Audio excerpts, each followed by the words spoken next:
They don't have money, they don't have really anything, they don't have food. It's your morning addiction. And now it does look like we're back to the situation that we were before. Wake Up Missouri with Stephanie Bell, the Zimmer News Team. First and foremost, family is first, and I think she's doing the right thing. And now introducing your host, Randy Tobler.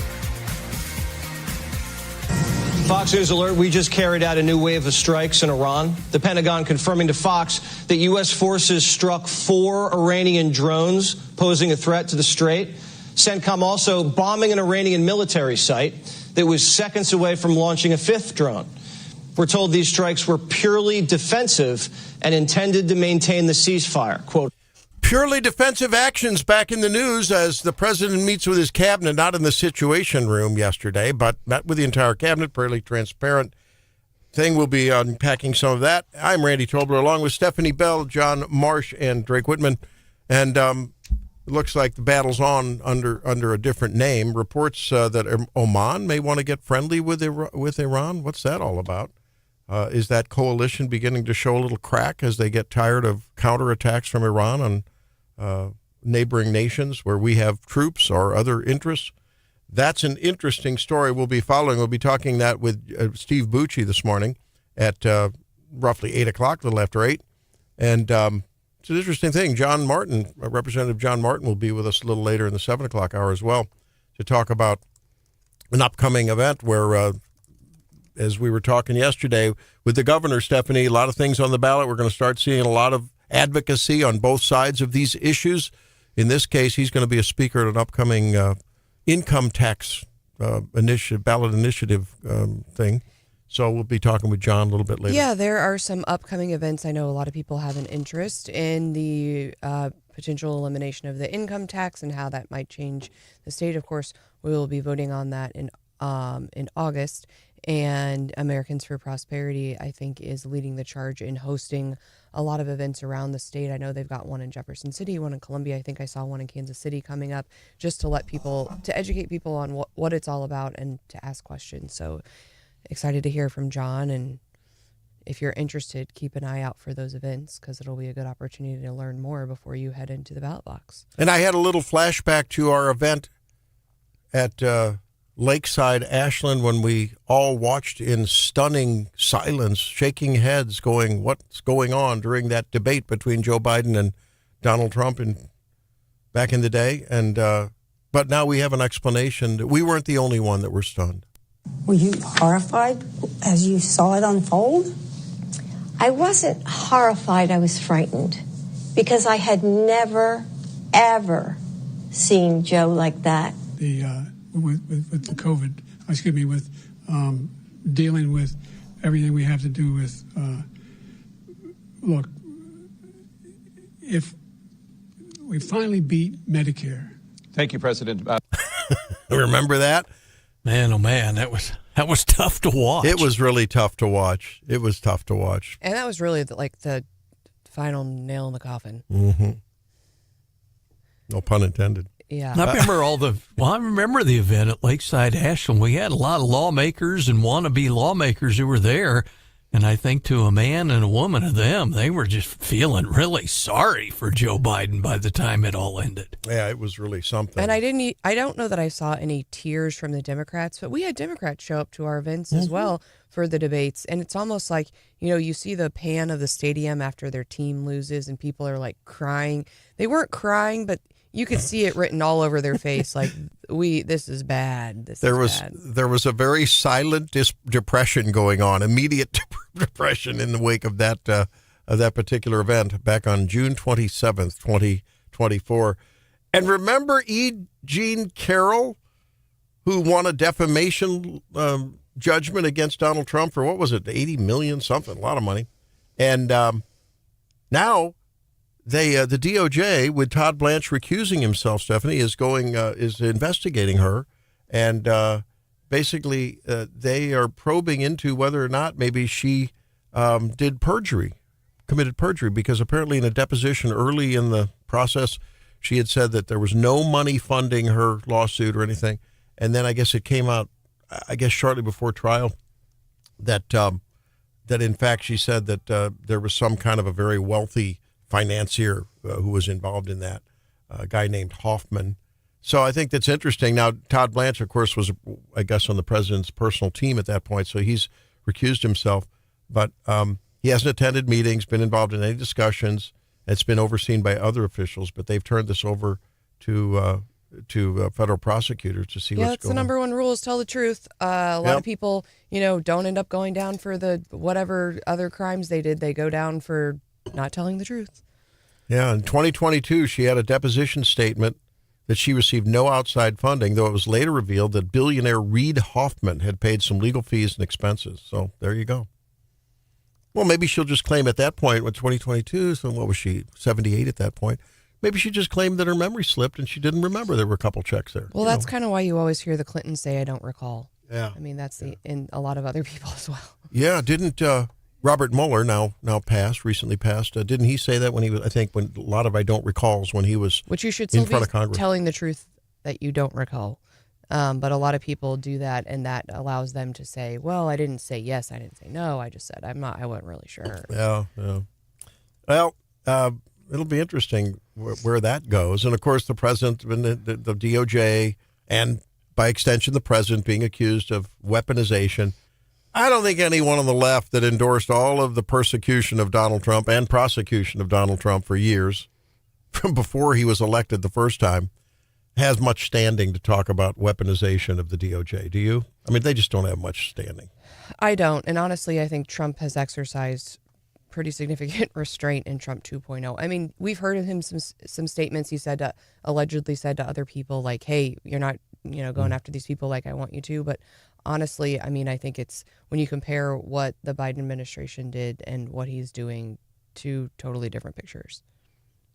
Trump's appeal, apparently, even though that was a $5 million judgment on the sexual abuse part of that case, and then $83 million on the defamation portion. And I suppose he's appealed that to the Supreme Court. They haven't made a decision. The most recent deferral was yesterday morning. That's interesting. So if you lose in a state court, does that happen a lot where people lose in a state court, they go through that appeals and then go to the Supreme Court right away? Or was it because he was... I don't know the intricacies of that case. That's interesting, isn't it? Can you take your... Yeah. I wonder how many of those appeals to hear a case go to the Supreme Court and then they just decide not to hear it, for various reasons. Is it at SCOTUS? Yeah, it says the Supreme Court. Okay. Maybe it's the Supreme Court. I mean, you hear the New news York. when SCOTUS grants cert petitions. I don't know the exact percentage, but it's small. Yeah, it is, right, of all the requests they get. Correct. Yeah. And then I guess once in a while, don't they actually take one up? Wasn't there a case this year where I think they'll take one up when there's been different appeals process? I thought I heard something. Well, you usually have to ask. Certainly, if there are splits in the circuits, then you can ask the court to resolve the split. Oh. Well, I don't know where it's going to go, but I'd like to see a little. Well, I don't know. I'd like to see this removed, maybe a little bit out of the heated temperament that was going on when that case was going on, and maybe see if they review it and say, well, wait a minute, this does need a second look and see. I don't know. Because that happened a long time ago, and to get accused of something like that, and then in a New York court, a very biased electorate, I think, or jury pool, I think most people would say, maybe we need to get that into a more independent kind of an arena. So, yeah, it's interesting because I remember at the time when we were talking about that, they appealed and both the judgments were upheld, right, Steph? Yeah, I think they were. Well, in the high court there. Yeah, so the Supreme Court never investigates a legal issue on its own. Right. Yeah. But they will address a circuit split, but you have to ask them. There has to to do be that. a request. Okay. Correct. Yeah. What is this cert before judgment process where the court bypasses a federal appeals court? What does that mean? I just saw this on my AI-aided Google search. I don't know all of the procedural judgment. intricacies of the U.S. Supreme Court, but typically they would do it after judgment. There might be an instance, it might be talking about where the district court issues like a nationwide stay, and there are certain standards you can meet to get them to act more immediately.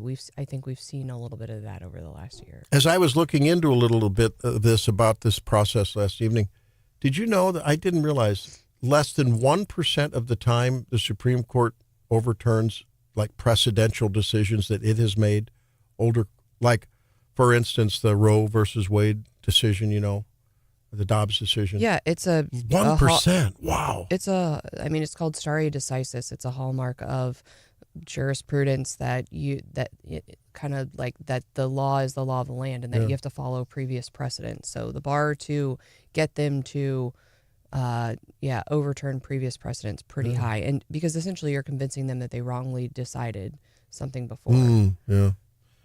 Well, today it's going to be cloudy, partly cloudy tonight. Tomorrow will be stormy decisis. There'll be thunderstorms apparently.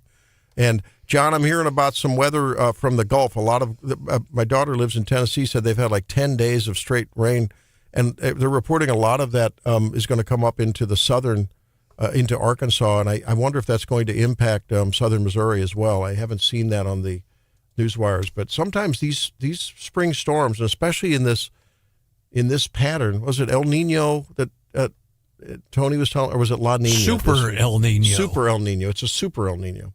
And a lot of the clashing of the Gulf moisture, with the more temperate Midwestern and Southern apparently creates a problem. So we'll have to keep an eye on that. Like you said, meteorologist Tony Lupo, when he talked about super El Nino to us, saying that we probably won't revert back to the droughts of previous years, and that should keep enough moisture in here to keep it wet. I know they're talking about late day scattered storms for mid-Missouri on Friday, and then just some showers for Saturday, all we're saying around here. But like you said, could be a different bet for Springfield. We'll check in with Don Luzader. Yeah, they may be caught in some of that clash between Gulf moisture or not. We'll keep an eye on that and report on that probably when we know more about it tomorrow. So lots coming up. Of course, Stephanie's going to bring you some of the details of the meeting yesterday, the cabinet meeting, along with other goings on the Daily DC Rundown when we come back. It's Wake Up Missouri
Well, I think we're doing very well. I think starting to give us the things that they have to give us. And if they do, that's great. And if they won't, then the man on my left is going to finish them off.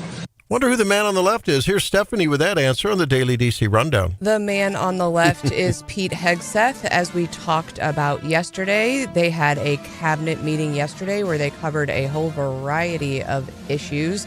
Randy asked, what are they going to talk about? And I said, I'm pretty sure they're going to talk about Iran. But they did talk about other topics as well. And last night we learned that the U.S. military struck an Iranian drone ground control station before a second drone could launch. So there was firepower passing back and forth yesterday. The U.S. said it intercepted and disabled 4 Iranian drones near the Strait of Hormuz. The Treasury also imposed sanctions on Iran's newly created Persian Gulf State Authority.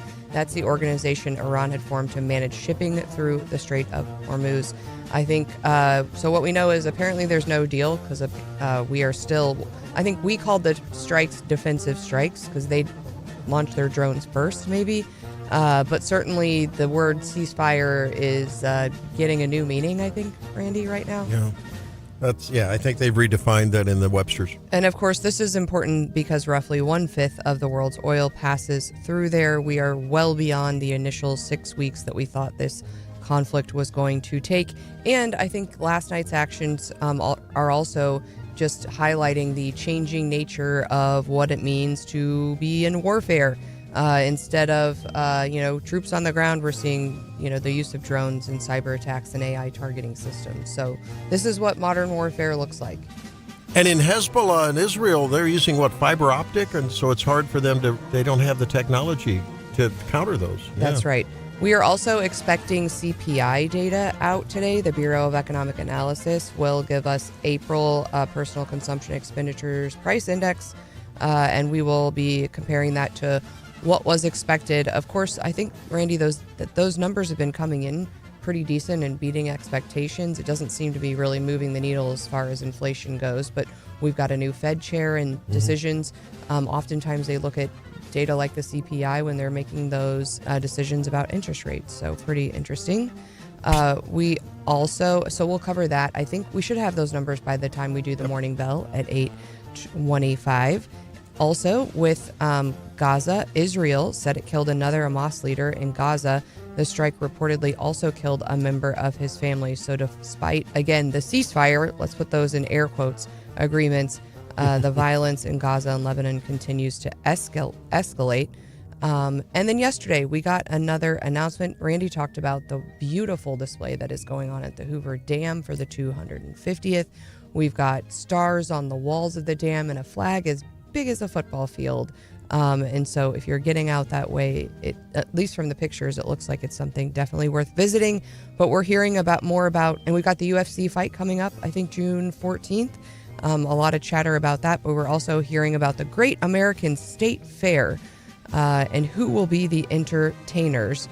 A lot of people were a little disappointed at the lineup announcement. But again, so Randy, I mean, so many of these performers and Hollywood types are so crazy woke left. Yeah. They're not going to come celebrate on the White House lawn with Trump.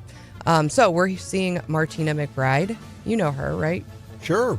Independence Day.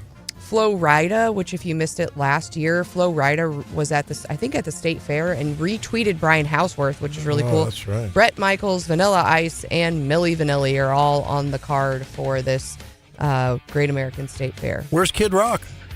Oh, you know he's going to be there. Yeah, he'll be there. You never know what he's going to pull. All right, good rundown today. Yeah, the CPI number's out later today on the heels of what was a little bump in the PPI last week. We'll have to see how that goes. Back with more Wake Up after this.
what was it, week before last, Stephanie was part of a big lawsuit that basically knocked down another pin trying. There were 3 lawsuits, but yes.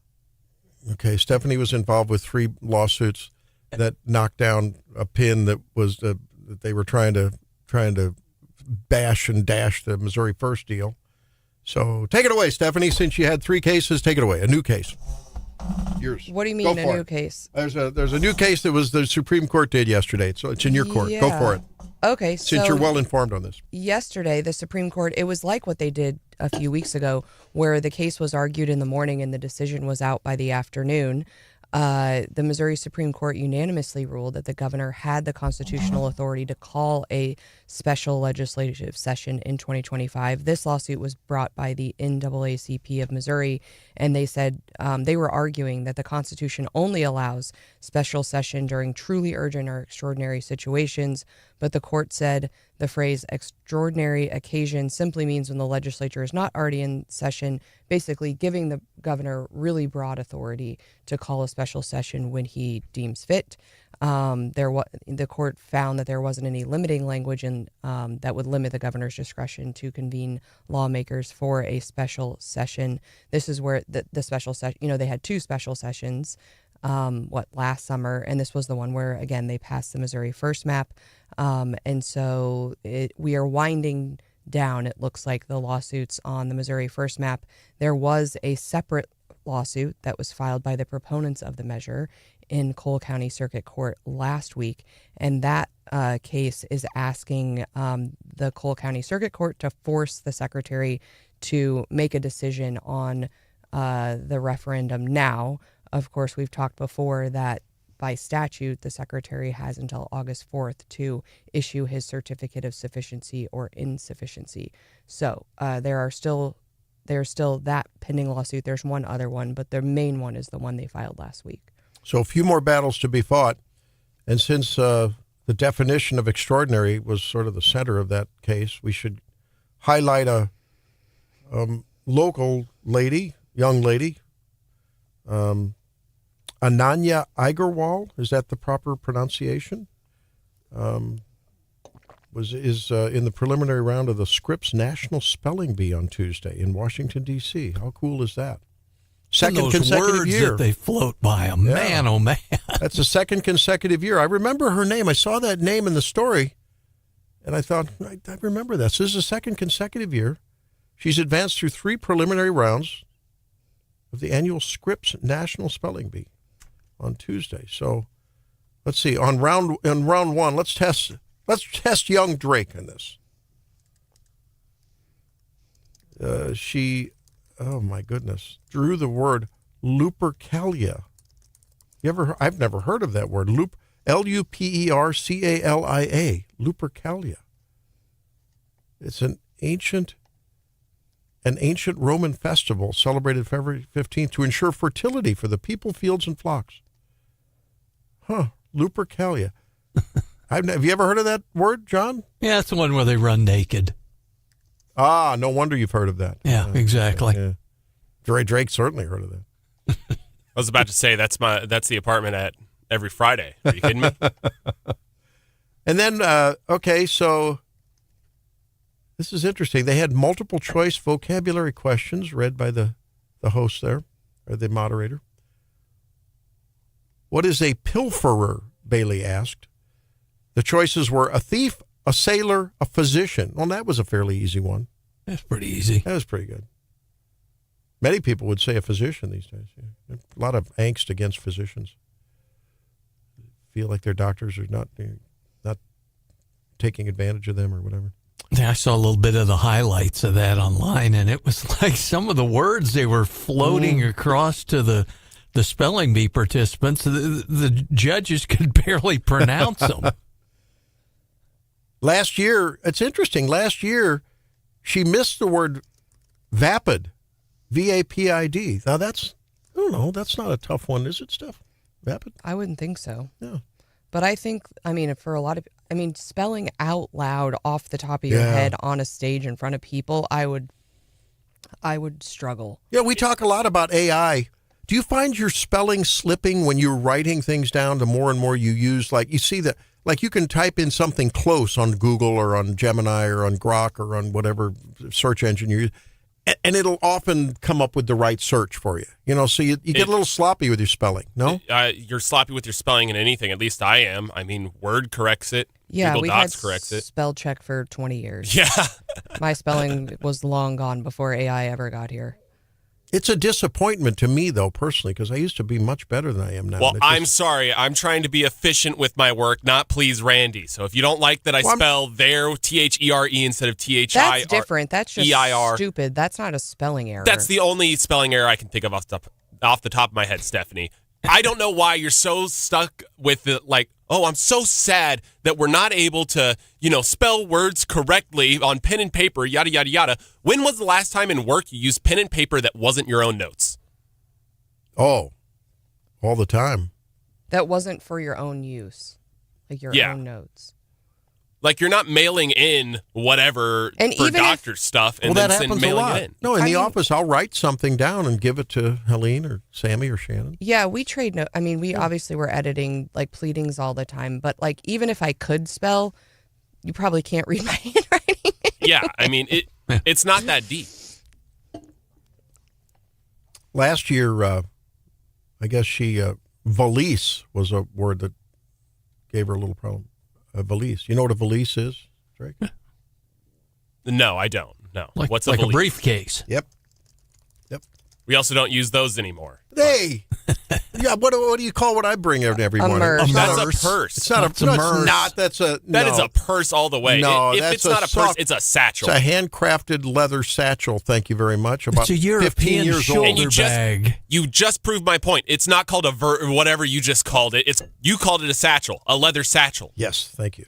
Well, but it's also boom. But I don't know that it would be. I think a valise I think of as being a little smaller, but maybe not. At any rate, some of these words are reasonable, and others are just really head scratchers. Yeah, it's crazy. Yeah, I don't know. I just think, Drake, this is sort of akin to not using a calculator to calculate things like change that's owed or multiplication and division. They've actually done studies that show that if children use calculators all the time, they lack some of the neuronal pruning and connections that go on during those adolescent years and so forth. And so there's value in doing hand calculations and doing, that kind of thing. Did you know that? Yeah, you didn't do that. And the prices of tea in China are great right now. I mean, no, it doesn't. How is using a calculator related to handwriting and spelling things right? I'm talking about manual communication and calculation tasks. You use mental math in your life. You don't use, is it an A or an E? Is it EA? Is it whatever? No, you don't use that in, the normal workplace. If you're, quickly jotting something down, honestly, it takes more time to pull out your calculator on your phone than it does to do it mental math. Some people are just stupid. I'll give you that, Randy. But there's a lot of things that you can do. You can take end arounds and shortcuts, but sometimes slowing down and doing things manually and using that supercomputer inside your skull, there's value to keeping that thing, working and charged up and active, right? You don't want it to dry rot because you offload all the other tasks to technology and digits and bytes. No? Yeah, no, I agree with you there. Pretty soon, if you do that, you'll just be eating croutons out of a bag every morning, And then you start with the personal attacks, and then we get nowhere. That's how this always ends up, Randy. You lose a debate, and then you're like, you eat croutons out of a bag. Same with you, Stephanie, by the way. Every time you're losing a debate, you're like, well, I don't eat Oreos for breakfast. You have no standing to talk about personal attacks, Mr. Drake. Oh, yes, I do. Oh, yes, I do, Randy. Shall we bring John into this as the arbiter? Is crazy. They're delicious. They're cheaper than normal chips. I don't want to hear it. I don't think so. They may be cheaper, but that's another argument. He still never answered the question I had the other day. Does he have a bowl of Caesar dressing that he dips them? Wow, now that's a good idea for a snack. Yum, sort yum. of your deconstructed Caesar salad without the lettuce. One of my favorite ways to eat a Caesar is not with the lettuce all torn, but just to take a quarter of the. You've had that, haven't you, Stephanie? A wedge. A wedge, sort of the romaine. You roast it, or you throw it on the grill a little bit, and then put some crumbled, Helene does it, crumbled like croutons or whatever. And you can take breadcrumbs and, saute them with a little olive oil and Spell garlic. saute for me. It's awesome. I think it's S-A-U-T-E, isn't it? With a little thing above the E. Is that right? What do you call that little thing? The little, Stephanie, what's that little thing, the little slash? Yeah, saute. A tilde? S-A-U-T. Yeah, I don't know. Sauteed is S-A-U-T-E with a little That's what I line said. on top of it, E-D. Sauteed. Yeah, but saute is the, Well, we're taught. You said that sauteed. Yeah, no, So- you're stupid now, Randy. You're just as dumb as me. You've already What is established that. called? It's called, in French, is my French courses many, many moons ago, accent aigu. Oh, listen to this. Acute accent. Yeah, that's what it's called. John should twizzle the end of his mustache there in a very French-like way. Yeah, But of course. Oui, oui, I know how to say this. Very good. On my way down to the to the wine tasting in Bordeaux. Oh boy. Enough of that. Well, congratulations to Agarwal. I hope she does well. I don't know if she's still in the running. I didn't get a report on what may have happened yesterday. I don't think she was knocked out yet. We'll see what happens. So she's a local Columbia lady, and that's good. And an eighth grader. Holy cow. At Columbia Independent Upper School. What is that? Is that a private Uppers is a type of Isn't that pull-up just diaper. CIS, Columbia Independent School? Is that a private school? Or is it yeah. Yeah? Huh. Lupercalia, the word. Interesting word. All right. Hey, we're going to talk to John Martin about the income tax ballot initiative that the governor placed on the August ballot.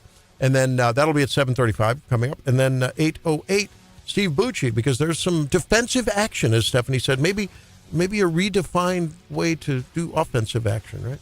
Called defensive action, to help put a little more pressure on Iran in response to some of their attacks. That's coming up at 8:08.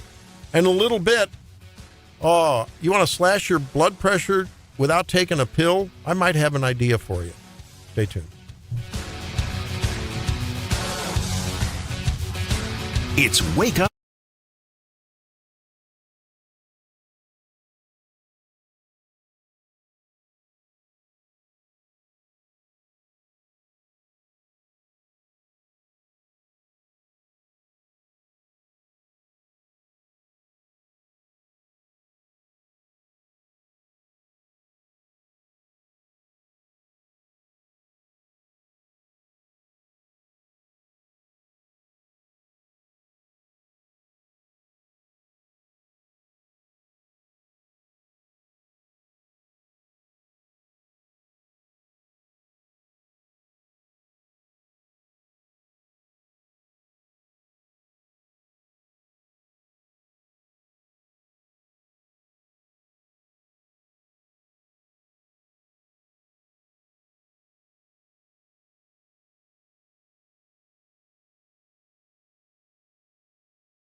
about beans, the wonderful fruit.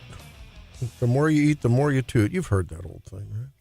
In Make Missouri Healthy Again, it's important to get your servings of various beans in because more and more, well, we've known for a long time that Americans and a lot of Western diets don't include enough of those kind of things. And that includes soybeans. So the Missouri Soybean Association is going, you go, Randy, that's right, rah, rah.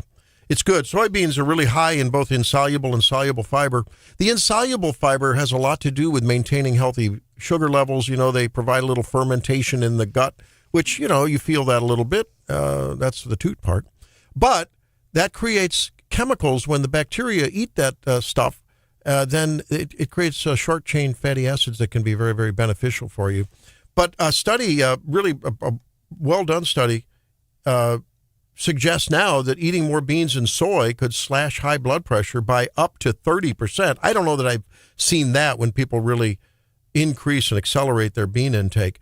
But certainly they looked at a number of studies showing that, eating roughly a cup a day of beans, soybeans, butter beans, otherwise known as lima beans, lentils, chickpeas, things like that can really help that. There's also some blood pressure supporting and maybe lowering elements that are found in pretty good amounts like potassium and magnesium. So, we always say food is medicine. And maybe this is one way if you got blood pressure or if you're sort of on that borderline. Many of you, I know, you come in and the blood pressure is a little high in an office and you say, well, okay, that's office. It's white coat stuff. But then you go home and check it. I always recommend that. If it's high in the office, I know your doc will say that. Just go home and check it. Make sure that that's really what your blood pressure is. And if it turns out you're on that borderline level and you're trying to, along with exercise and building more muscle and losing fat mass and, a lot of aerobic stuff with resistance training, you're modifying your diet. Get some whole grains. Get, maybe a little oatmeal in the morning. Don't sweeten it with sugar or honey. Someone asked me the other day about honey. Can I use honey? Will that help? They're on the borderline of some diabetes, and I said, well, honey's still a sugar. Maybe it's at the edges a little better or worse, but it's still sugar. Well, take and put some fruit in your oatmeal. That'll be good for your blood pressure, for a lot of stuff. Your blood pressure, your cholesterol levels, your blood sugar, very moderating.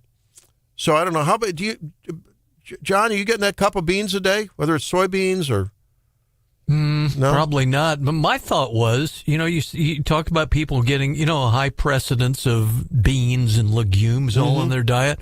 Aren't Hispanics at a higher risk for high blood pressure, and don't a lot of them, go down that road? Yeah, but I think that they also tend to, eat a lot of the rice and the corn, and many of them can be some genetically susceptible to getting diabetes from that as well. So there's some ethnic issues there. Is this a fiber thing?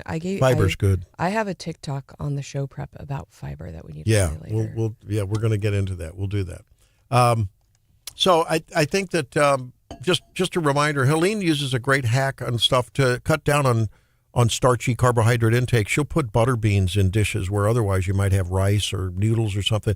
It sort of has that carby mouthfeel to it, but yet it's much healthier for you. You get your protein, healthy fats, great, other chemicals in there, isoflavones they're called, that are antioxidants and support good immune system function too. So, gradually increase your intake of beans. That's an easy thing to do that really may kill a lot of birds with one stone in terms of healthy habits. So try that. Do we have time to play that? You came up with that funny TikTok thing. It's under... Yeah, I know. So I think we've got that. Let's play a little bit of that. Here we go. I can admit, sometimes I'm wrong. Sometimes I'm wrong. I don't know. I don't know everything. So I was sitting there, and having lunch with some friends. My friend pulled out a kiwi. I didn't know you could eat the skin. I didn't know you could eat the skin. They pulled out kiwi and they bit it in the face. Bit that thing in the face, whole started chewing and everything. And so once again, this is me. I didn't know you could have the skin. So I was like, ew.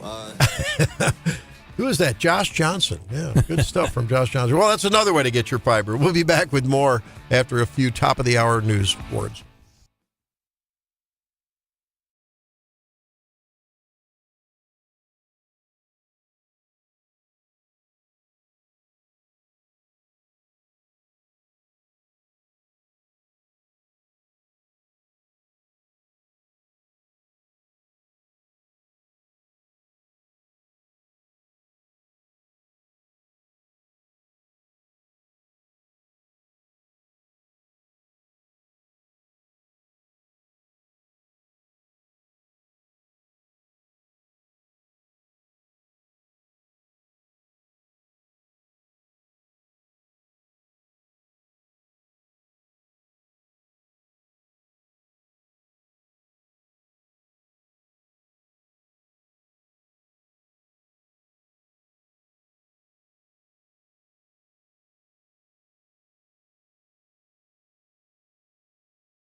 we were before. Wake Up Missouri with Stephanie Bell, the Zimmer News Team. First and foremost, family is first, and I think she's doing the right thing. And now introducing your host, Randy Tobler.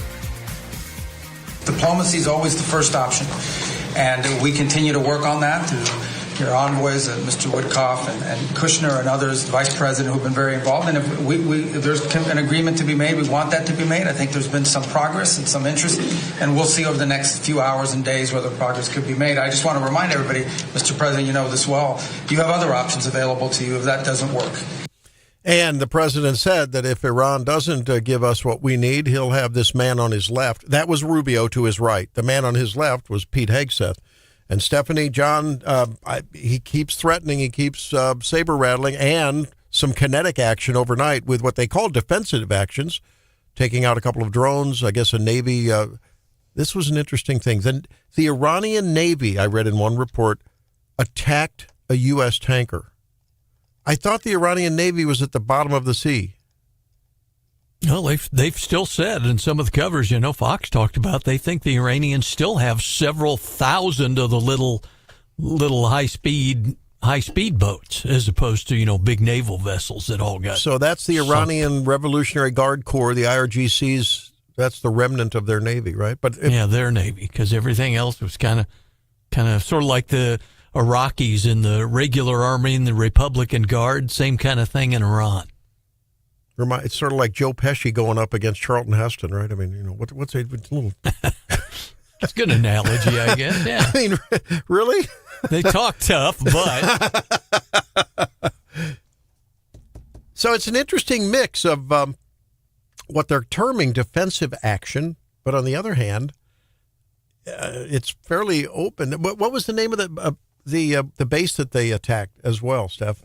Anyway, it was one of their military installations, right? As well as the drone attack. I'm attack. to pronounce it Bandar Abbas. Bandar Abbas. Yeah. An Iranian drone ground control station. Maybe, I hope they don't ask Miss Agarwal to do that, to spell that at the spelling bee. If you're just joining us, it's Wake Up Missouri. I'm Randy Tobler along with Stephanie Bell, John Marsh, and Drake Whitman. And we were talking earlier about that local Columbia lady, a young lady, 8th grader, who's at the National Spelling Bee. Abbas. Well, we'll see. So the meeting yesterday was sort of another around the table. J.D. Vance was talking about some of the, it was Lee Zeldin was talking about they've clawed back some grants. And Stephanie, that's turning into some court cases. I think that so far, though, the government has prevailed. That whole story, we covered it way back leading up to the inauguration. Between the election and the inauguration, the Biden administration handed out tens of billions of dollars in grants, like last-minute stuff, and one of which was to none other than the former gubernatorial candidate for Georgia. Remember, and so they handed out all these things, just sort of profligately, just throwing this money out, and a lot of corrupt previously, almost like the revenues previously were very little. And yet they get like $2 million the next year. So they've clawed that back and canceled those grants. Lee Zeldin's done that to the tune of tens of millions of billions of dollars. And there's been court challenges say, well, wait, you gave us a grant. But apparently the courts have, for the most part, sort of validated that, which I like. At least that's what they're saying. So that's good to hear. It's good to hear. And J.D. Vance leading a beautiful, big, beautiful effort to root out fraud. Is it going to balance the budget? No. But I think it gives a lot of people a lot of thought about going into elections. Do you want to go in the midterms for someone who is, whether it's a local or whether it's a congressional representative or a senator, do you really want to elect people who are for more government, where there's going to inevitably be more fraud? And while the Trump administration is trying to salvage some of that and reclaim some of those lost funds and, prevent more from happening, I think we've already seen it. The facts from the Biden administration and in general, I think a lot of the Democrat administrations are pretty loose purse strings with those programs. They don't oversee them well. They're happy to have your money go to other darling programs and beneficiaries of said programs that will vote for them. They like to do that. That's what they do.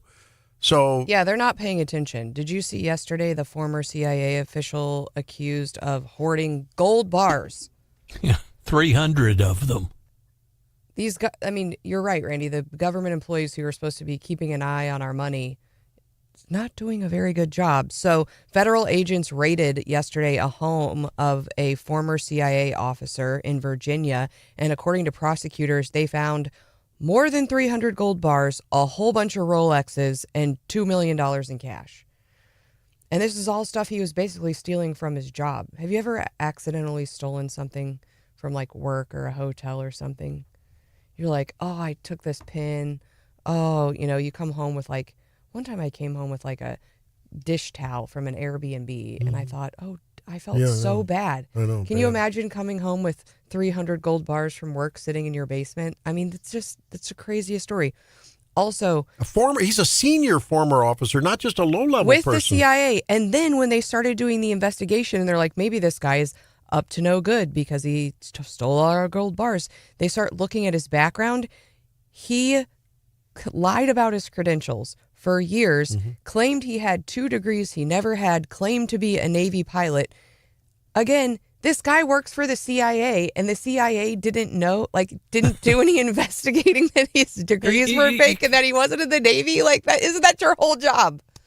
So is it any wonder that maybe we underestimated Iran's capacity? If the CIA can't do a better job of vetting people or keeping track of gold bars that they're investigating and people are taking. Same argument the CIA came under big time in the days immediately after 9/11. Yeah. That they missed all the signals. I mean, again, like some of these government forums, you forget to cross your T, dot your I, you're a few dollars off on whatever you calculated, and they'll put the hammer down on you. And for this guy, they look at his resume and they're like, he seems legit. Did anyone ever ask? Like, apparently he had dozens of Rolex watches. No one was like, seems kind of weird. Well, and on the other side of it, if you listen to any of the former CIA officers, they talk about having unlimited budgets, to come up with money and gold and everything else to try to turn some of the bad guys to being, informants. He claims the gold bars were all reimbursements, he claims their gold was for, quote, work-related expenses. Do you think is there a box? Spy. When I turn into Zimmer my gas mileage, is there a box to check? Yes, I'd like to be reimbursed in gold bars. I mean, it's just like people are just asleep at the wheel, I think is what we're finding out, or not doing their job. And it's hard to, for me, sometimes it's hard to distinguish between laziness, incompetence, and like maliciousness. I think this guy I think he was obviously a bad actor, but certainly the people around him and overseeing him, it's lazy or incompetence, one of the two. But you're right about it. What the heck? You're incredulous about the CIA and their capabilities. Are they lazy? Are they negligent? They're probably not malevolent, right? They're managing. They pay off. They buy off spies. And what's their budget? I think their budget's like $15 billion a year, just the CIA, not the rest of all the intelligence agencies included. And maybe some of the other ones were bad actors. I mean, this guy had 300 gold bars. Hey, coworker, here's one for you. Here's one for you. I'm going to keep the rest for myself. I mean, maybe they should look around. The NBC News story says that the government conducts background, obviously, investigations on every prospective employee at the CIA. And after they're hired, the government continues to monitor their financial activities, travel, credit records. Don't you think if that was true, that they would see a splurge of, maybe he wasn't spending, he was just hoarding. Yeah, maybe that's what was going on. I think the most expensive watch I have, the most expensive watch I have is my Apple Watch. Next to that, the most expensive watch I think I have is like $50. What's a Rolex run you these days? I mean, if they're monitoring his expenses. As much as you want to spend. And you have, $100,000 watches. It's not going to raise any red flags. I mean, that sounds like a job for AI. That sounds like you could put this guy's personal expenses into AI and it'd be like, I don't know what a CIA agent makes, but like this seems. So I'm thinking this is an opportunity for candidates this election cycle when a Republican candidate is on the stage against a Democrat candidate and the whole tax the rich thing comes up. They need to point to stories like this and the fraud in L.A. hospices and Somali daycare leering centers and, on and on. And they say, so, ladies and gentlemen, how does that really solve any problems? Is it going to be helpful to tax, Jeff Bezos and Bill Gates and, Elon Musk more to pay for this? Or why don't we rein this in by reining in the size of government? I don't know. Do you think the populace is ready for that kind of a deeper discussion about these things? This points to the problem of there are essential functions of the government, including CIA and defense and, the Treasury and stuff. But let's limit it because no matter where it is, the bigger and the more decentralized and the more, frankly, DCized it is, it appears as though it is just rife with graft and corruption. And so is it a good remedy? It's like if you got a bleeding artery, I think I'll put a Band-Aid over it. Okay, it won't bleed for a little while. Oh, it broke through you got to put a suture around it. Stop it. I think you need to limit these things. I guess that wouldn't work on the stump. It's not sensational. Takes a little thought. And another thing I wanted to touch on just a little bit. We have to try to check in with Senator Schmidt. Yesterday, he launched a bill with another senator. I think it's a bipartisan effort now to try to bring some sensibility to the NIL and transfer portal and that whole business, sort of the wild, wild west of free agency in college sports. And I think that's an interesting play because that's getting out of control. It's driving coaches crazy. I think it drives fans crazy when suddenly the team they had is only half the team they had next year because now everyone's flew in the coop. So I don't know. We'll be following that here on Wake Up Missouri. We'll come up and talk a little bit about juvenile crime when we come back in just a few minutes on Wake Up. It's Wake Up Missouri.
I think just local news is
I'm doing fine, Randy. Good morning. Hey, we haven't had your grade card report and score on the recently completed session. What kind of scores are you giving it? I'd give it about a B plus, A minus. I think it was a good, strong session. Really was. Some things we weren't able to do, but overall a good session. What were some of the triumphs?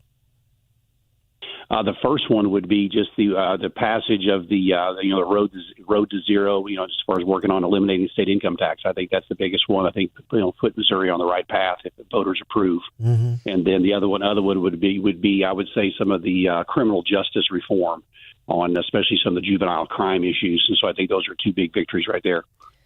That's good. What was one or two disappointments before we get into the income tax proposal coming up in August? And I know you're going to be speaking on that. But what were a couple of things that you maybe thought were going to get across the finish line but didn't get there?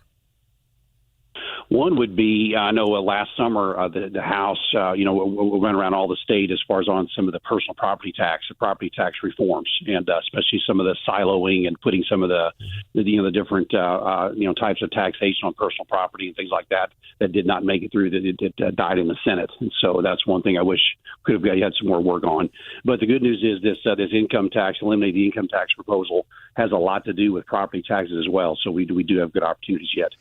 I think when we talk about the income tax proposal, of course, that was a big priority for the governor, and he was a businessman for most of his life. You are a businessman, certainly have some trucks and are feeling the crunch of the gas prices.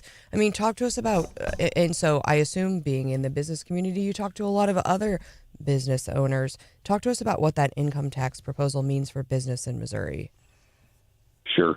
Honestly, as a business owner and with my employees at Pro Pumping, if they can have obviously my pay, and if they can have a larger paycheck, that's going to help them with the needs that they have as families. And so when I talk to business owners, they're very very positive about it. The aspect of what it can do to motivate our economy, push our Missouri forward. We're losing population, losing income growth to other states that don't have the personal income tax. And so I think good support as far as on how that generates growth, keeping our young talent, our people here instead of moving to other states. So I think it's overall very positive. Representative John Martin, 44th District of Missouri, joins us on Wake Up Missouri this morning, along with Stephanie and John. I'm Randy Tobler, and it's a pleasure to talk to you, John. John, are you hearing the same thing from your constituents that we're hearing from our Wake Up Missouri listeners? People are genuinely confused what they're going to see on the August ballot and what they're going to see on the November ballot. Sure. Yeah. No. Obviously the income tax and other aspects of the ballot, other issues on the ballot, cause some. And then even with the income tax, there's questions. People for it, people against it, thinking it's going to be a massive tax increase, which is not the case at all. And so, as far as regarding the income tax, that'll be on the August 5th ballot, where people have an opportunity to vote if they want to, give the state to put us on the path of eliminating the state income tax. And so that's one of the main votes in August.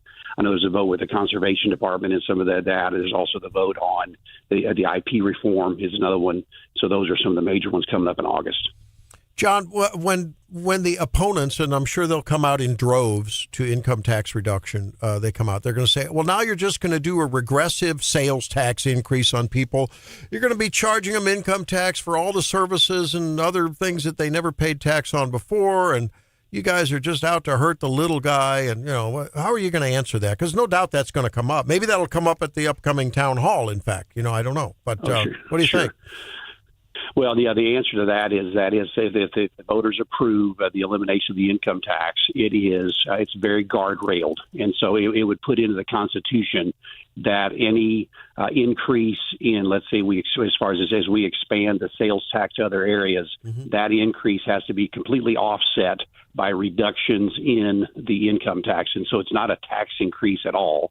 It doesn't increase the burden. Yes, it does. If we expand it to include some services, there would be some changes there on what's being taxed. But I've even got numbers. I've got the actual numbers on some of the averages here in Boone County that actually show how it benefits people in many, many ways. But yeah, there's going to be some of that false information out there that we're going to start taxing everything, and that's not the case. Yeah, this will be a pretty, I think, rock'em sock'em robot thing coming back. But you will be joined by Aaron Hedlund from the Show Me Institute, the economist, who's now up in Washington D.C. in the president's sphere there, working on the National Council of Economic Advisors, and Bishop Davidson. This is a town hall sponsored by Americans for Prosperity and Missouri Promise and Missouri Tax Relief Now. Tell us more about that, the where and the when. I understand you like pizza. Is that right? Exactly. Yes. Yeah. So the Shakespeare South next Friday night, June the 5th, and so that's when they were able to do it. I know Friday night's a little bit tough, but we'd encourage people to come. It's a Road to Zero income tax presentation.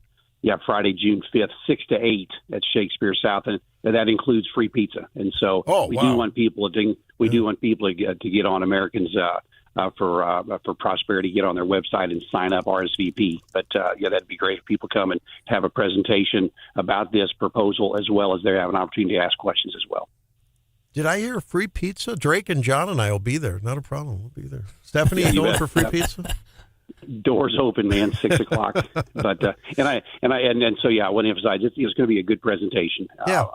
Dennis Grinall, then you mentioned others from Missouri Tax Relief. Yeah. Aaron Hedlund, obviously very, very talented, Show Me Institute, and Bishop Davidson. He was one of the bill handlers. He was the sponsor of that legislation, right? And he's been working on this for several years, along with the governor.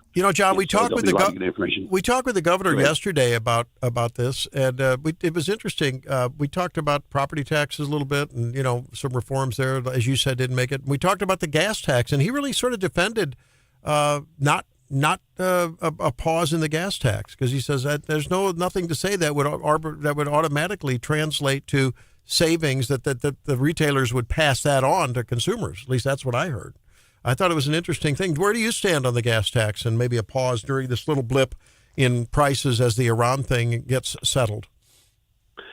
Where I stand on it, just let's let this process with Iran work itself out. We've got a lot of other issues going on with taxes, and as far as putting in front of the people. So I say I support the governor that's just not do anything with that right now. Yeah. And continue on. And I know you're a fiscal hawk, too, and the governor referenced that unprovoked. He said, look, we're going to have to tighten our purse strings. He didn't. That's not exact verbiage, but that was the message.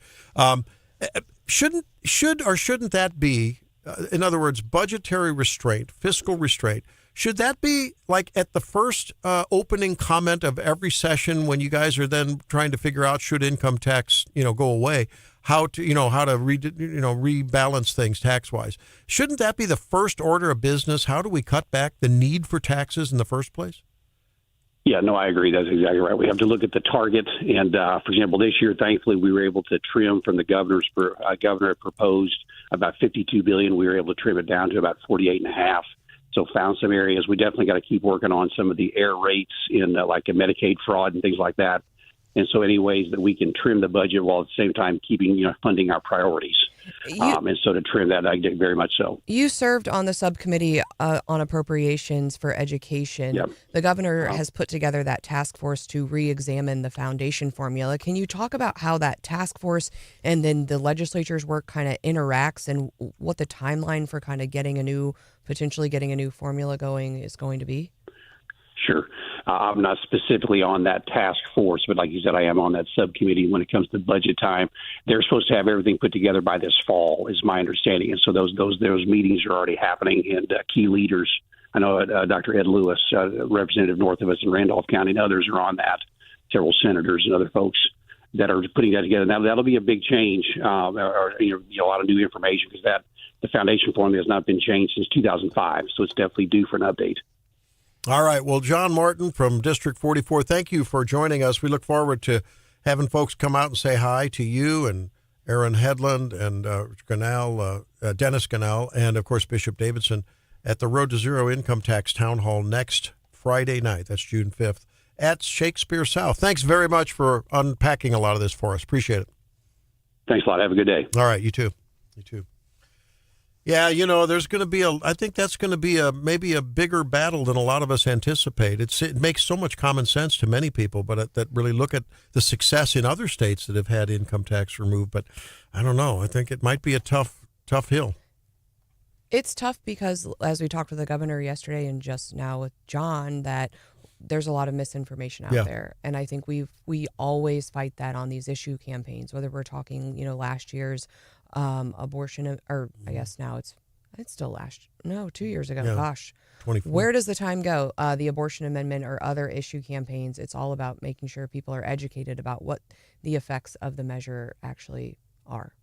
And he mentioned that he has some real, numbers that apply to folks in Columbia, and I'm sure they'll have numbers. Bishop Davidson will have numbers, I'm sure, about Southwest and all of Missouri, and I'm sure Dr. Hedlund will bring it all, tie it together in a big, total Missouri bow as well. So yeah, and I think, it sounds like they've got the data, but that's why for folks who are skeptical or nervous or concerned or whatever, I would encourage people to show up to these in-person events, bring your tough questions, and get them answered. Right?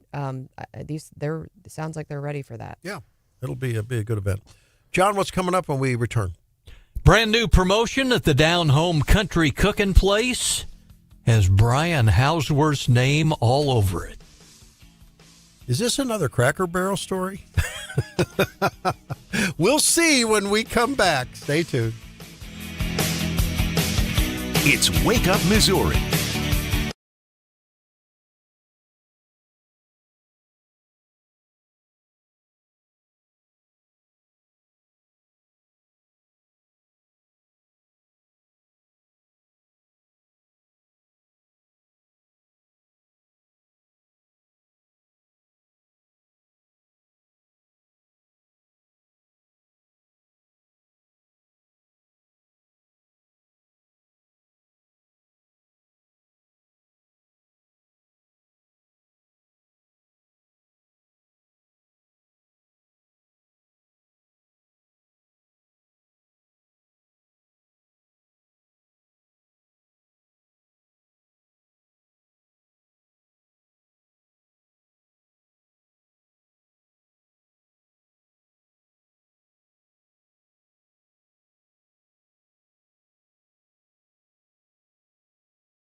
except for this. In the spirit of the Great American Road Trip and ahead of the U.S. 250th anniversary, Cracker Barrel wants to feed and fuel travelers who are hitting the road. The Homestyle Cookin' Spot's new Fuel Your Summer Road Trip promotion runs through the end of July. We'll give 250 Cracker Barrel Rewards members $1,000 split between a $500 Cracker Barrel gift card and a well-timed $500 gas gift card for them to use. Getting into the sweepstakes simple. Order your qualifying entree and be a rewards member. They say 75% of travelers polled say they favor the idea of a road trip and have more autonomy over their travel choices, which include fried chicken or a crispy hot biscuit from a Cracker Barrel rest stop. One guy says he'd like to see Cracker Barrel expand into a full-service center for travelers, like a Buc-ee's, I guess, to include a motor lodge and fueling stations. Restaurants come under fire the last few years over the logo change that sent some of their diehard chicken lovers, like Brian, into a tailspin, removing some hero menu items. No word if the runners-up will get free chicken and dumplings. We will keep you posted via Mr. Hauswirth. What do we know about the recovery from the financial impact of that logo? That really impacted them. A lot of people got very angry about that. I have the numbers. Yes. Second quarter earnings for Cracker Barrel, $874 million, down by nearly 8% compared to last year. Wow. So, yeah, but they're still at it. You know, if you think about it, as I recall, so whether it's Cracker Barrel and their impact and negative impact from that decision, and they reversed it, and you'd think, wow, that's going to be, people are just going to turn the switch back on and start going in. I don't know. You think about the baseball strike, right? When the long baseball strikes and other major things like that, they don't recover right away. People don't. Man, kept me away from Major League Baseball for a long time. That's right. So I think when companies have a major gaffe like this, boy, oh boy, in the middle of the economy being the way it is, where people are trying to cut back and going out to eat. Yeah, before you make a major change like that, it's just, wow, you got to really think that through. I don't know. Saw this was interesting though. Bob's Red Mill rebrand is the Cracker Barrel logo controversy. Apparently, have you used Bob's Red Mill? You ever buy any of that stuff? Yeah, it's good stuff. Yeah, You can buy a lot of stuff that's you can't get in the big 5-pound paper sack in the section always. They have a bold, modernized look with a custom typeface, new packaging with wraparound storytelling. And this is another controversial rebrand, apparently.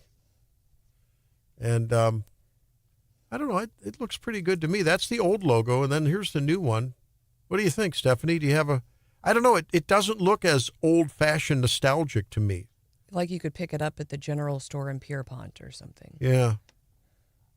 Well, or at the country store inside your neighborhood Cracker Barrel. Yeah, which is a little bit weird given right now there's just such a focus on nostalgia, especially with Gen Z, a lot of return to the older stuff. So to see people try to reinvent their logos, I don't think that's going to play well with the current culture.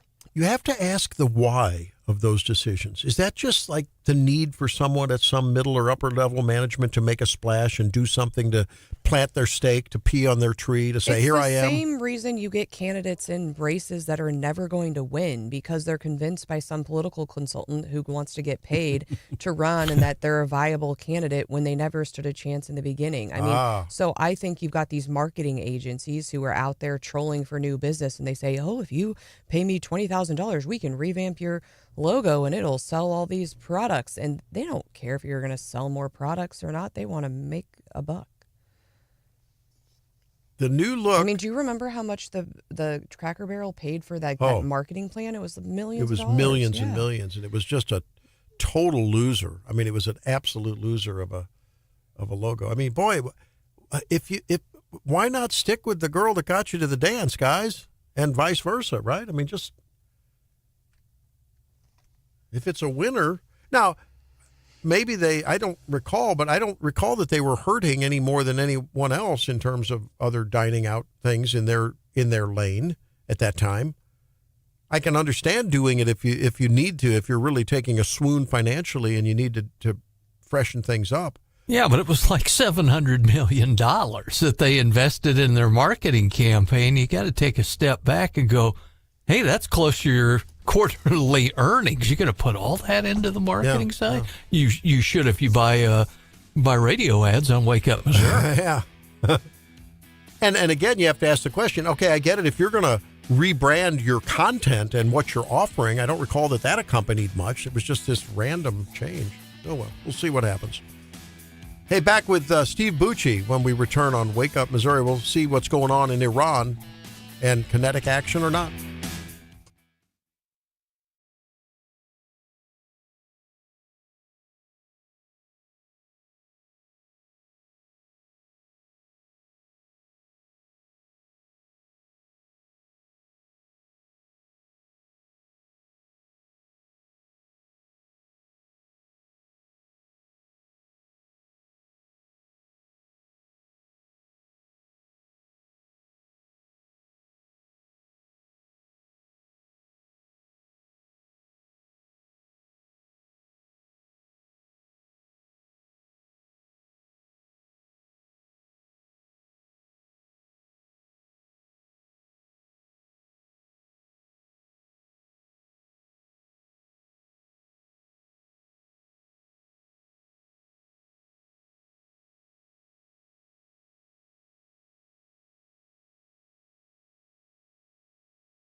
And now it does look like we're back to the situation that we were before. Wake Up Missouri with Stephanie Bell, the Zimmer News Team. First and foremost, family is first, and I think she's doing the right thing. And now introducing your host, Randy Tobler.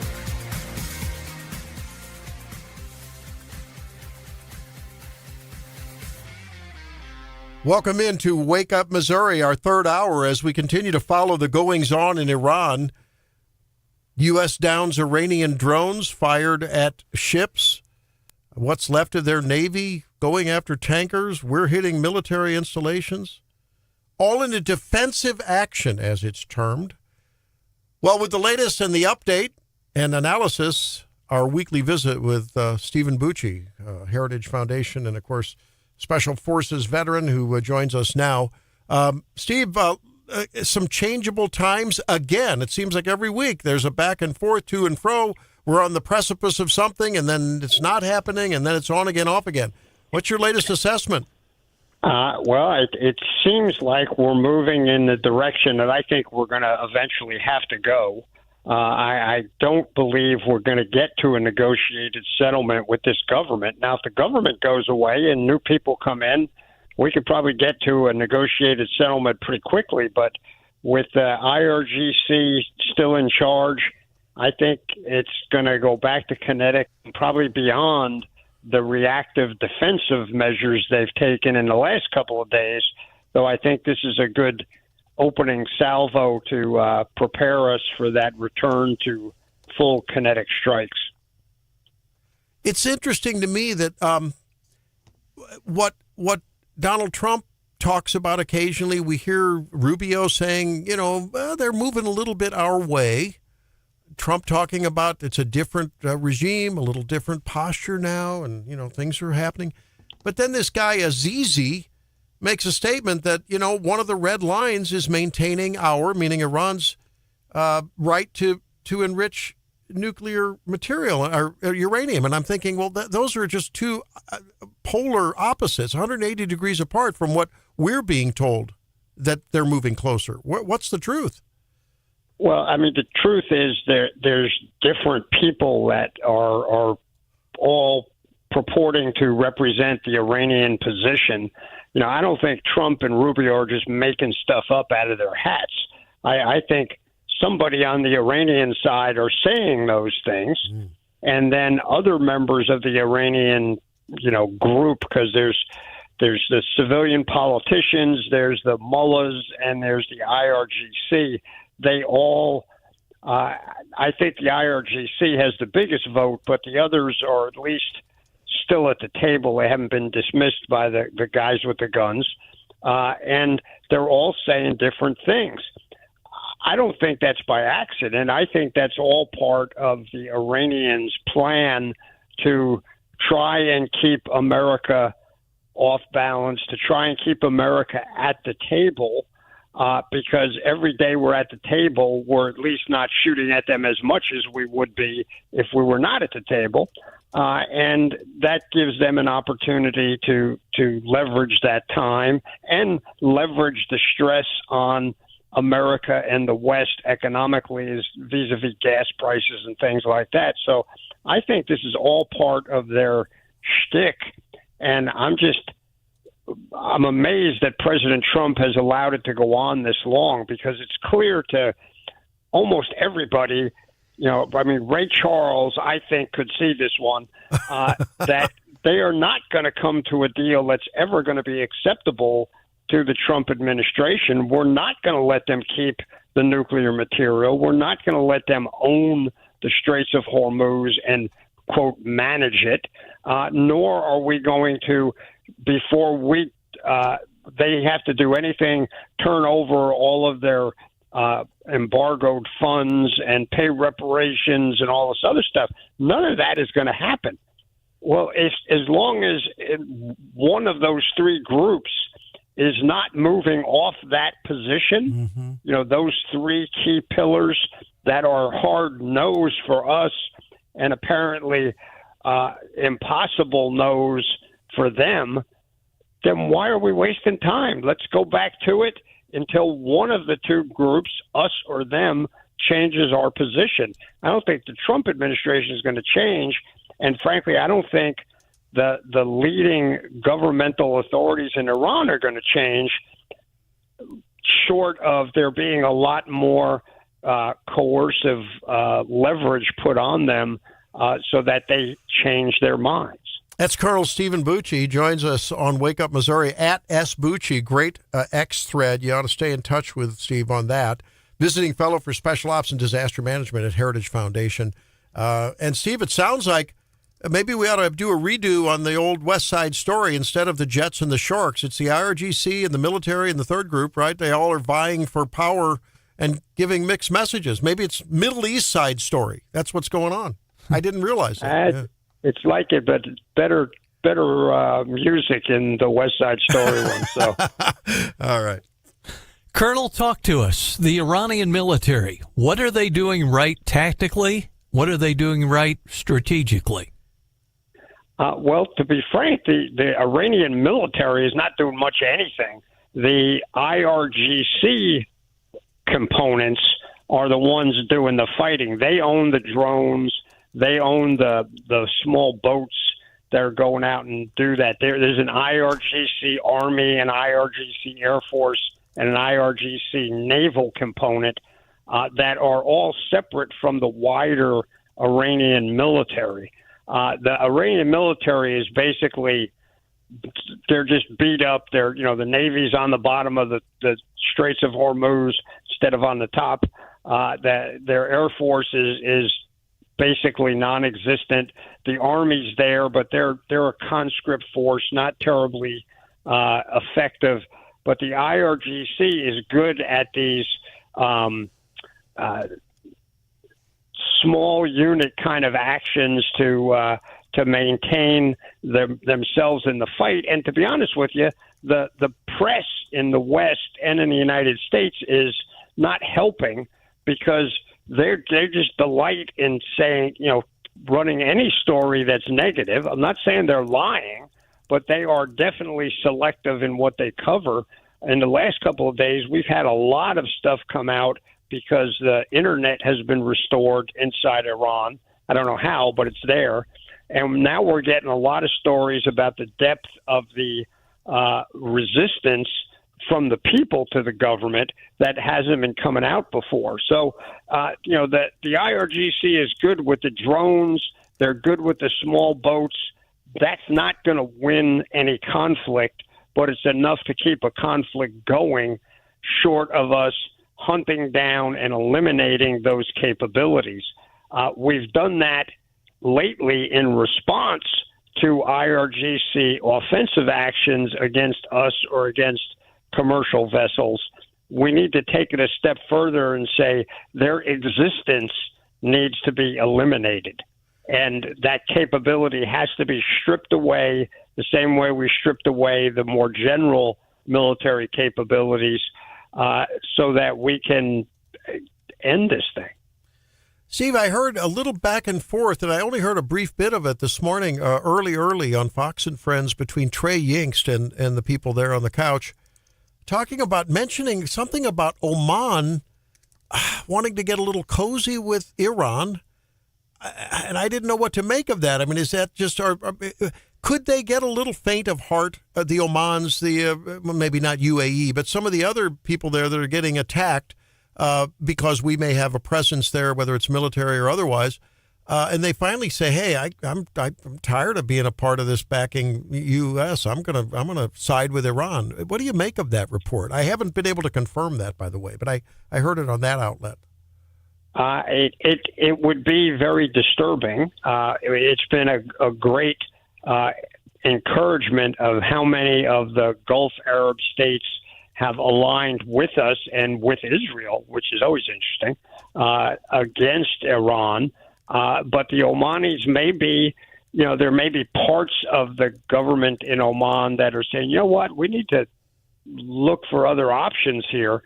I think that would be unfortunate because President Trump hates when people do that to him. And he's already made some comments about it. Mm-hmm. We don't want to fight the Omanis. We want the Omanis to help us change the government in Iran, and free the Iranian people and open up that whole region for development and for commerce. And hopefully the Omanis won't go wobbly, as to paraphrase Mrs. Thatcher, and back out on the commitments they've already made.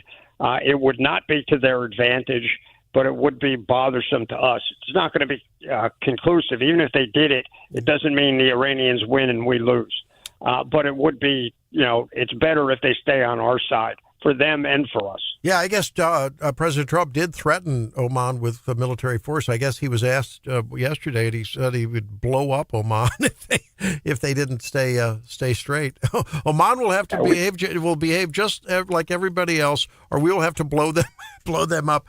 I don't know. Hey, on another front, what about these the drones that are fiber optic and they're hard to take down, and that Hezbollah is throwing at Israel? What do you know about that? You're a cybersecurity guy. Yeah, it's an upgraded kind of drone that is not as easy to take down as some of the other versions, which is a constant thing in war. That people are always trying to product improve. They take a system that works sometimes and try and make it work more often, or if it's working often, trying to make it work all the time. If you can do that to your enemy, that gives you an advantage. So Hezbollah is obviously getting some help with that. We don't know if it's coming from Russia or directly from Iran. I don't know where that ability to upgrade those drones is coming from. But if you had to bet as to who will come up with the technological solution faster, I'd put my money on Israel, not on Hezbollah. Yeah. Israel has embarrassed the heck out of Hezbollah multiple times with its ability to both penetrate them from an intelligence standpoint and from a technological standpoint. So I would rather see them not have that kind of capability, but I have a feeling the Israelis are hot on the trail of coming up with a solution for that potential threat. Yeah. Well, if they can re-engineer pagers to blow up, they'll be able to fix this one. Hey, we'll look forward to next week and see if there's still some more rope-a-doping with the diplomacy and little jabs here and there kinetically, or whether it's full force one way or the other. Thanks, Stephen Bucci. Appreciate you being with us again. It's my pleasure. Take care, Andy. All right. Well, I think the CPI numbers are going to be out if they're not already. We'll see what's cooking on that front with the Morning Bell when we come back. It's Wake Up Missouri.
talk of the town. What's going on? It's the Morning Bell with Stephanie. The market ticked up slightly yesterday with the Dow up 0.36%, the NASDAQ and the S&P almost even at up 0.07% and 0.02%.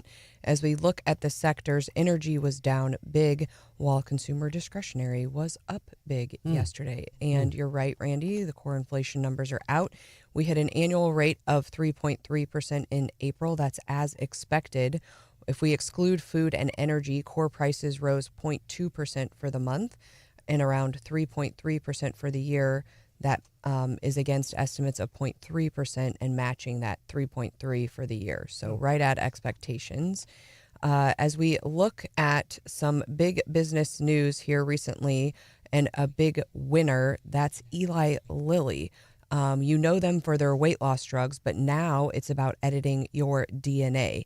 Eli Lilly says an experimental cholesterol drug called Verve 102 has produced major reductions in bad cholesterol during an early stage clinical trial. And the results are all over the Wall Street Journal, all over the medical world. It's all I see on Twitter.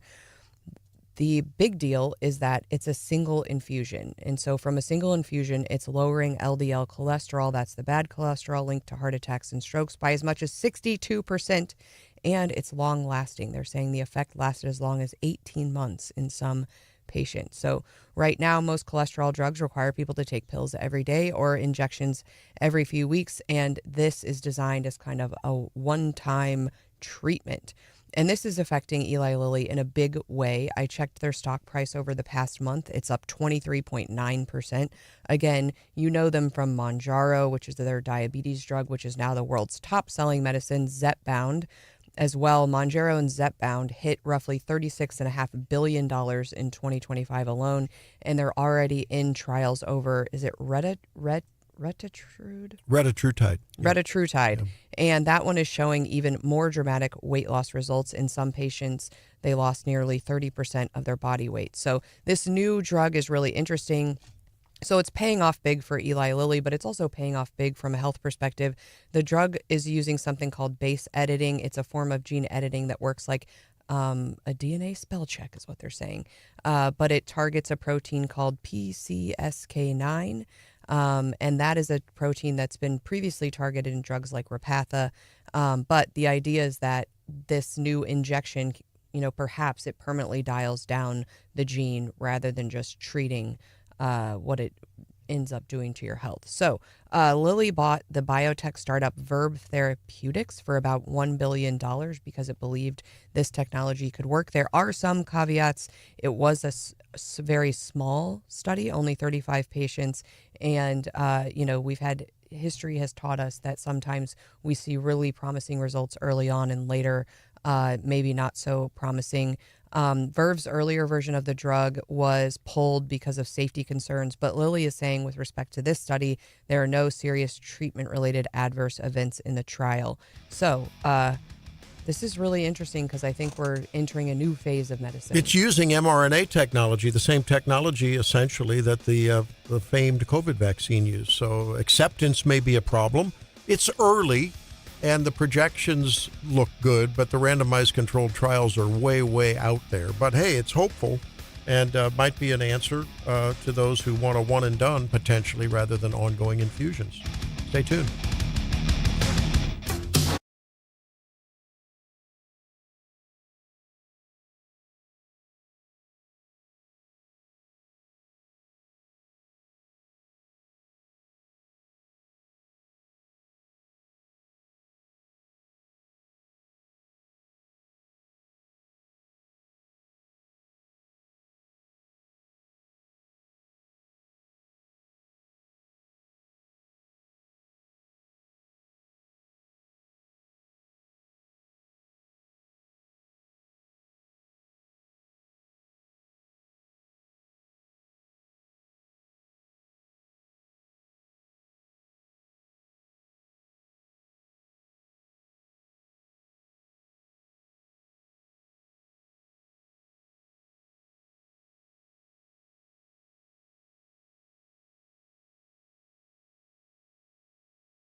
You know, I'm getting excited about this America 250 thing. We have a little more than, 5 weeks before we're there, July 4th. And a lot of things happening, Stephanie, up until then, right? We have the UFC fight in the middle of the month, next month. Got lots of different events. When is the state fair thing happening? Is that America's Fair? America's Fair, yeah. America's Fair, but it's across the 50 states. It's a 16-day free admission public event running from June 25th to July 10th on the National Mall. How cool is that, right? The America's Fair. But is it going to have sort of a state fair kind of a feeling? Were they going to have rides and things, or do we know? I mean, they're going to have concerts, and I think that's the one where they're planning on booths from every state kind of showcasing each state. Sort of sounds like almost a world fair, except on a national level, right? There'll be representatives from different states, and 16 days, 56 states and territories. Yeah, taking up the whole national mall. Now, will the shall we call it reclamation or the reformation of the reflecting pool? Will that all be done? The president said he was wanting to paint it and change the look of it and the whole 9 yards, and I bet it's on track for that, I think. Remember, he got criticized for how many dump truck loads full of silt and junk did they pull out of there? And he got criticized for that. I think our capital ought to stand tall and look beautiful and pristine and well maintained, don't you? I mean, I think that's part of the whole deal, right? If we're proud of our country and proud of a lot of work done there in D.C., well, okay, let's make it shine. So that's great. Looking forward to that. So you think about patriotism, and I saw this story in the Journal about what patriotism means today, and this is among students when they talk to students. And they discuss whether they love their country or not. And the Wall Street Journal's synthesis of their interviews with students was that they appear less outwardly patriotic, but many have a different understanding of patriotism, which is very interesting. So they're questioning whether the country lives up to its founding ideals: liberty, equality, opportunity, civic responsibility. Trust in institutions and fellow citizens has declined, not just institutions. There's a general mistrust of everything and everyone, apparently. I guess maybe that's because of where they've grown up. A lot of youngsters don't know anything more than recessions and political polarization and COVID and struggles economically on the heels of technological change and unhinged social media. Isolation with COVID? Two different Americas. Yeah, I mean, it's hard. It would be hard if that was during your formidable years and the government was telling you one thing and it turned out to be untrue, not to be distrustful. But, one of the terms that they were asking about was equality. Well, I think the Democrats, the left, have done a very, very good job of reframing what equality means. Rather than equality of opportunity, I think they've successfully painted the picture it needs to be defined as equality of outcomes, which is not what the founders believed. You have the right to be free to fail or prosper on your own, right? But we're not going to guarantee. That's not one of the founding principles of the country, guarantee.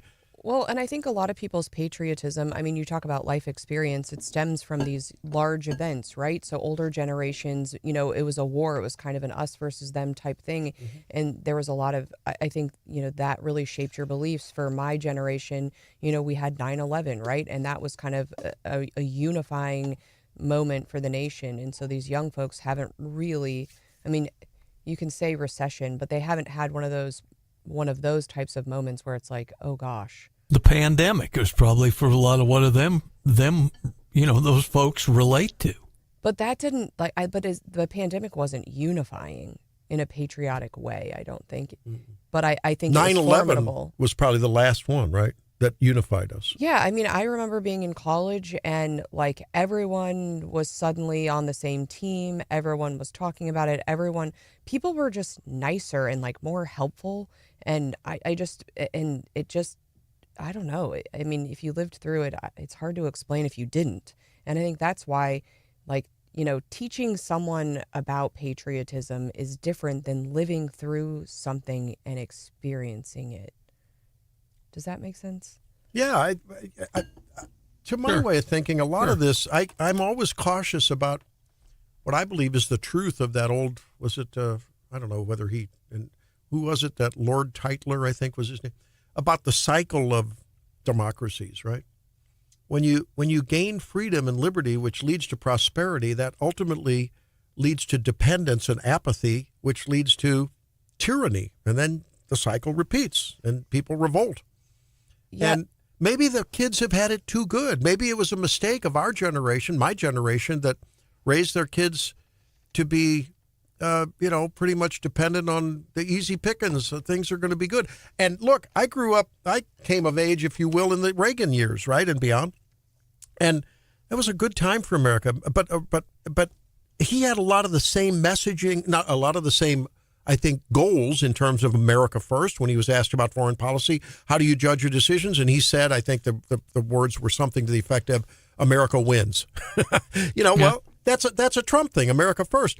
Why is that unity not happening in Trump world? I don't understand. Is it the messenger? Is it the message? Is it the context? It's hard to know. But, Yeah, you talked about the Titler cycle. We heard about that during the Reagan years, where, wasn't it Titler who argued that democracies are temporary and they only stick around, 100 years or so? And Ronald Reagan, who basically brought the Russians to their knees and ended the Cold War, had a little different take on that, I guess. Yeah, you're right. Now, this guy that wrote this article says, as an immigrant from Sri Lanka, I know how great this country is. I know what it feels like to arrive somewhere that might, it wasn't the author, this was an interviewee, a student. America has real problems, says this student, but it also has a capacity for correction. Americans are always pushing for change. This is what makes America great. Young people today appear less outwardly patriotic, but many have a different understanding, says Jessica Liu. Civic bonds are weaker. We're less connected to one another. Well, can we all agree that social media, even though it's called social, has made us less social in one sense? I don't know. It's really a bonding thing. It's polarizing.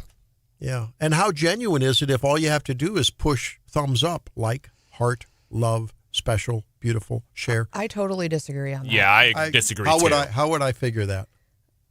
Well, I mean, before, if you wanted to know what's happening in someone's life, like, a distant relative, an old friend, something like that, you'd have to meet up with them and, talk to them face to face, which doesn't often happen if, you're in a different season of life. But nowadays, like, I have an old high school buddy and I'll see his Instagram every once in a while and see what he's up to. There was this thing called a telephone, and you got real-time, non-filtered, non-edited communication. Who has time for that? To talk to people one-on-one? And I'm not going to call up an old friend. For example, yesterday, I got 4 texts from various sorority sisters that I'm randomly talk to, but that I don't stay in. I wouldn't pick up the phone and just be like, hey, how are you? Mm-hmm. And one of our other sorority sisters that, again, it's been many years since I was in college, wrote this piece yesterday on Substack about something we talked about a lot in sorority. Do you know what the hemisphere rule is, Drake?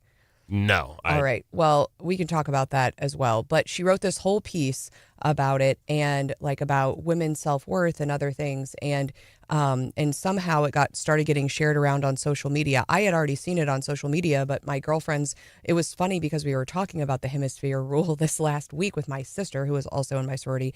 And it was it was beautifully written. And it was, I was connecting with people I hadn't connected with. And it just brought a smile to my face. And yesterday that reading, taking 2 minutes to read that piece and getting some text from old friends greatly enhanced my day and social interactions. And if you don't know what the hemisphere rule was, when they were back in my day, when they were trying to teach you to be, I guess, professional or prim and proper, if you had one of your hemispheres uncovered, you should have had your other hemisphere covered. So if you're wearing a halter top, you shouldn't also be wearing a short skirt. You should be wearing a longer skirt or pants. And you could wear kind of a more revealing skirt if you had more of your upper hemisphere covered. And that's how you prevented yourself from looking unladylike, was the hemisphere rule. Well, I can cite no than 1, 2, 3, 4, 5 studies that you may be the exception to the rule. Time spent on social media in a 2023 study found more time on social was associated with higher loneliness. A 2025 Oregon State University of over 1,500 adults aged 30 to 70 found that those were involved in those in the top quartile of social media use were more than twice as likely to report loneliness compared to the bottom 25th percentile. Baylor University 25 study, a 9-year study, both passive and active social media use was connected to rising loneliness over time with a feedback loop. Loneliness increases use and use increases loneliness. Since 2012, adolescent loneliness, depression, anxiety, and related behaviors have risen sharply. Heavy users 5+ hours a day are roughly twice as likely to report depression or low well-being compared to light users. Now, I know this is all just science and it doesn't matter and they're all flawed studies, but I mean, that's real data. People are lonely. I mean, I think I heard the saying once, like, bored people are boring. If you're convinced if you're the person who's always saying I'm bored, that's because you're actually boring.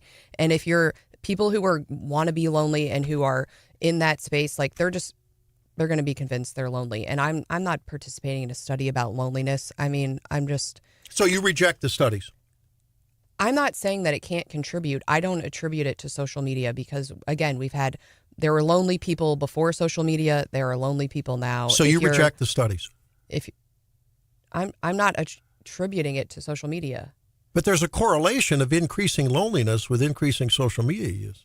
Yeah, well, nowadays the lonely people are going on Facebook. Back in the day, they would just hit up the bar. There are lies, there are darn lies, and there are statistics. I basically have a minor in statistics, and I can show you data to prove almost any point. Trust me. Well, remember that the next time you're arguing in court and you bring up facts and data. Because I'll argue that that's just data, right? I mean, you can't have it both ways. You can either use data or you don't use data. That's exactly what happens in court, Randy, if you've ever been. Both sides will have experts. The experts swear up and down they're right based on whatever data is. And usually they're arguing different sides of the issue. And the judge or the jury has to determine what the real data is. But oftentimes you get two experts. Both are relying on what they say are facts that support their own position. Wonder which expert's getting paid more. We'll answer that question when we come back on Wake Up Missouri. It's Wake Up.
for some stuff that we haven't been able to get to so far in the program. So let's see what Stephanie has in her leftover drawer. What do you have? Well, we heard last week from the governor which ballot measures are going to be on which ballot, at least the ones that are ready to go right now, right? Mm-hmm. So we're going to vote on at least 4 in August and 1 in November, where the abortion vote will occur in November. And the campaigns are already heating up. So the folks who are pro-abortion, they call themselves Stop the Ban Missouri, have already raised nearly $4 million, including a $2 million donation from the ACLU on Wednesday. And what we know is in that last Amendment 3 abortion campaign, there was tons of out-of-state money that poured in. So I suspect we'll see something similar, but it's already started. John, what do you have? How about a milestone? Mizzou officials continuing to prepare for the centennial season at Memorial Stadium in Columbia. Believe it or not, stadium was built back in 1926, and the $250 million renovation project that started, back in 2024? Yeah. They're saying we are on track for the start of football. Good to go. Newly remodeled Memorial Stadium, Rowe Field, dates to 1926. Holy cow. MIZ. Yeah. I drove by there the other day. It's really looking good from the outside. It is a new look, though. It's all enclosed now. You can't see the stadium anymore, really. I don't know whether I like that as well. But they're just, hey, it's a 100-year-old stadium, and they're trying to track along with all the, the upscale boxes and facilities and all like you see at the rest of the SEC schools. Are they going to have cabanas? Is that right? Yeah, I think that's part of the allure. And I think those luxury boxes and some of those, I think, will be expanded. That increases revenue, right? Sure does. That's good. Drake, what do you have? Also on the sports news, Josh Jacobs, we haven't covered it, but Josh Jacobs is the starting running back for the Green Bay Packers. He was arrested the other day for battery, criminal damage to property, disorderly conduct, strangulation, and suffocation, and intimidation of a victim. Not a great look, but he has been released as of yesterday.